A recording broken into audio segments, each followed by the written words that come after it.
Hello everyone, welcome back to my channel Shreya's lifestyle nursing. আশা করি তোমরা ভালো আছো।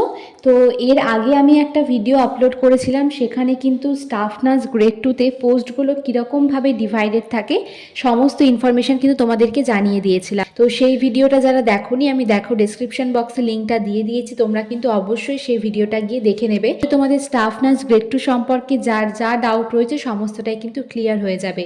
তো সেই ভিডিওতে আমি তোমাদের বলেওছিলাম যে নেক্সট কোনো ভিডিওতে আমি তোমাদেরকে after GNM course staff nurse grade 2 ভালো না সিএইচও ভালো, বা বর্তমান সিচুয়েশান যা তাতে তোমার কোন দিকটায় যাওয়া ভালো হবে সেটা নিয়ে তোমাদেরকে পরের ভিডিওতে বলবো।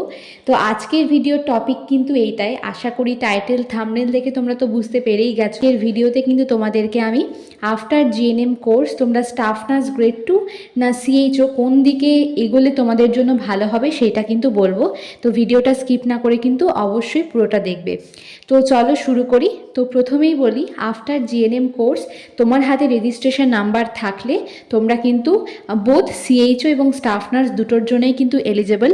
কিন্তু বর্তমান সিচুয়েশনে তোমরা জানো যে 2022-এ স্টাফ নার্স গ্রেড 2 কিন্তু লাস্ট রিক্রুটমেন্ট হয়েছিল, তারপর 2023 আর এবার চলছে 2024। তো এই 2 বছরে কোনো প্রকার কোনো রিক্রুটমেন্ট কিন্তু বার হয়নি, কিন্তু সিএইচওর কিন্তু প্রতি বছরই একটা করে কিন্তু রিক্রুটমেন্ট কিন্তু বার হয়।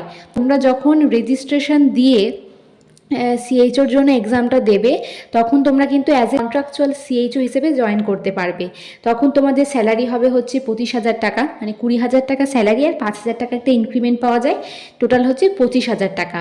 আর যখন তোমরা স্টাফ নার্স গ্রেড 2তে জয়েন করবে তো তোমার হাতে রেজিস্ট্রেশন নাম্বার থাকলে সেই ইয়ারে যদি ভ্যাকেন্সি ছাড়ে সেটা তোমাদের জন্য অনেকটা ভালো, তখন তোমরা কিন্তু স্টাফ নার্স গ্রেড 2-র জন্য এলিজেবল হতে পারবে।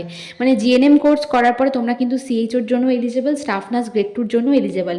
কিন্তু কিছুদিন আগেও কিন্তু প্রতি বছর স্টাফ নার্স গ্রেড 2-র কিন্তু একটা করে রিক্রুটমেন্ট বার হতো। এই বর্তমান সিচুয়েশনে কিন্তু দেখা যাচ্ছে যে স্টাফ নার্স গ্রেড 2-র কিন্তু প্রতি বছর রিক্রুটমেন্ট বার হচ্ছে না।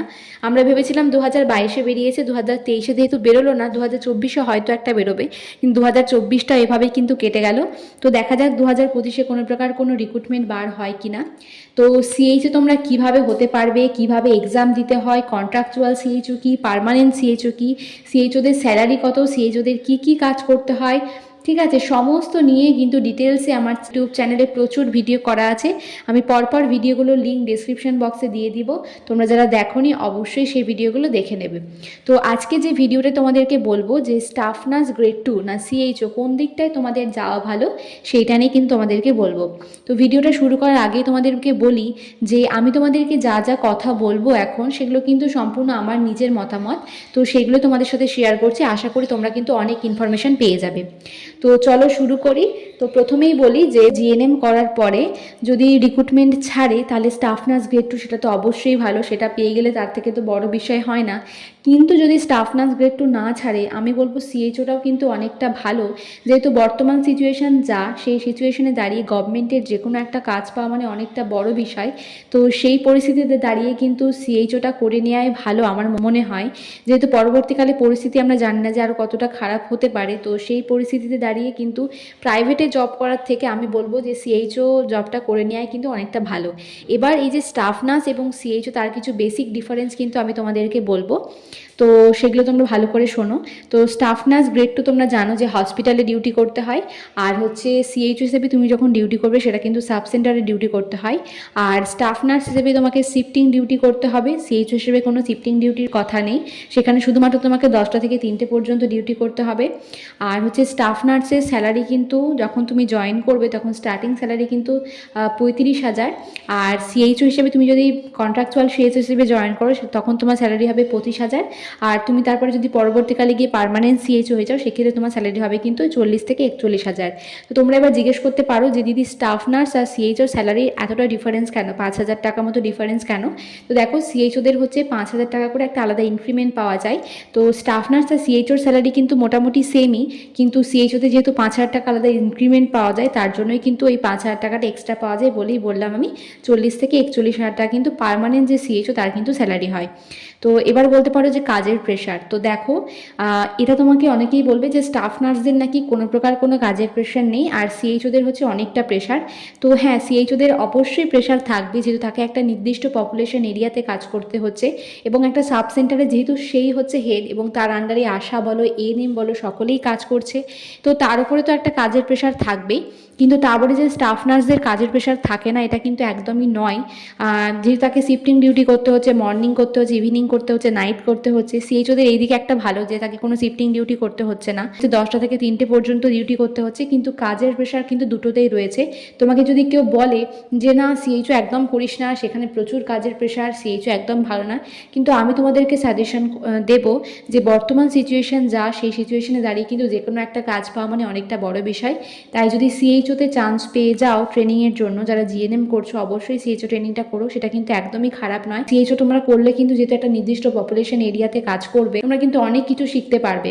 কারণ স্টাফ নার্স হিসেবে তো আমরা ট্রেনিং লাইফে প্রচুর কাজ শিখে এসেছি, কিন্তু একটা কমিউনিটিতে থেকে সেই পপুলেশনটাকে হ্যান্ডেল করা, তো সেটাও একটা অনেকটা বড় বিষয়। তাই দুটো কাজই কিন্তু ভালো, কোনো কাজই কিন্তু খারাপ নয়। তো যদি স্টাফ নার্স গ্রেড 2 পেয়ে যাও তার থেকে তো ভালো কিছু হয় না, কিন্তু না পেলে কিন্তু প্রাইভেটে জব করার থেকে আমি বলবো কিন্তু সিএইচওটা অনেকটাই ভালো। আর আগের ভিডিওতেও কিন্তু আমি তোমাদের বলেছিলাম যে আমি কেন সিএইচও করিনি, সেই নিয়ে তোমাদেরকে অনেক ডিটেলসে ইনফরমেশান দিয়েছিলাম, কারণ আমি জানি এই ভিডিওর নিচে প্রচুর কমেন্ট আসবে যে দিদি তুমি তো জিএনএম করেছো, গভর্নমেন্ট থেকে পাস আউট হয়েছো, তোমার হাতে এখন রেজিস্ট্রেশন নাম্বারও আছে, তাও তুমি কেন সিএইচওটা করলে না। তো সেটা নিয়ে আমি তোমাদেরকে আগের অনেক ভিডিওতে ডিটেলসে বলেছি যে সেই সময় আমাদের হাতে রেজিস্ট্রেশন নাম্বার ছিল না বলে আমরা অ্যাপ্লাই করতে পারিনি। তারপরে তার কোনো রিক্রুটমেন্ট ছাড়েনি, দেখা যাক 2025-এ কোনো প্রকার কোনো রিক্রুটমেন্ট ছাড়ছে কিনা। তো আশা করি তোমাদেরকে যা যা ইনফরমেশান দিলাম অনেকটা তোমাদের কাজে লাগবে। তো আফটার জিএনএম কোর্স তোমার হাতে রেজিস্ট্রেশন নাম্বার থাকলে আমি তোমাদের বলবো যে স্টাফ নার্স গ্রেড 2 অবশ্যই ভালো, সেটা পেয়ে গেলে। কিন্তু স্টাফ নার্স গ্রেড 2-র যা অবস্থা, তাতে জানি না কবে পার্মানেন্ট স্টাফ নার্সের জবটা পাবো, তার থেকে কিন্তু কন্ট্রাকচুয়াল সিএইচও কিন্তু অনেকটা ভালো। আমি বলবো স্যালারিটাও খারাপ না, প্রাইভেটের থেকে তো অনেকটাই ভালো স্যালারি। আর হচ্ছে তোমার মানে কি বলবো, কাজ করে স্যাটিসফ্যাকশনটা অনেকটা আসবে, সেই জন্যই কিন্তু তোমাদেরকে এই ইনফরমেশানগুলো দিলাম। আর আগেও বলেছি, আবারও বলছি, ইনফরমেশানগুলো কিন্তু সম্পূর্ণ আমার নিজের মতামত থেকে তোমাদের বললাম। তো আশা করি ভিডিওটা তোমাদের কিন্তু ভালো লাগবে, আর যা যা ইনফরমেশান দিলাম সেটাও তোমাদের অনেকটা হেল্প করবে। তো যদি ভিডিওটা ভালো লেগে থাকে একটি লাইক কিন্তু অবশ্যই করে দিও, আর তোমার বন্ধু বান্ধবী যারা অলরেডি পাস আউট হয়ে গিয়েছে বা যারা ট্রেনিং করছে বা যারা পরবর্তীকালে করবে, তাদের মধ্যে পারলে প্রচুর প্রচুর শেয়ার করে দিও। নেক্সট কোন টপিকের ওপরে ভিডিও চাও আমাকে কমেন্টে জানিও। কোনো ডাউট থাকলে তোমাদের সেটাও আমাকে কমেন্ট করতে পারো, আমি চেষ্টা করব তোমাদের কিন্তু কমেন্টে রিপ্লাই দেওয়ার। তো আশা করি আমি যা যা ইনফরমেশান দিলাম সেটা কিন্তু তোমাদের অনেকটা হেল্প করবে, এবং এই কথাগুলো কিন্তু তোমাদের পরবর্তীকালে বা ভবিষ্যতে কিন্তু তোমাদের অনেকটা কাজে লাগবে।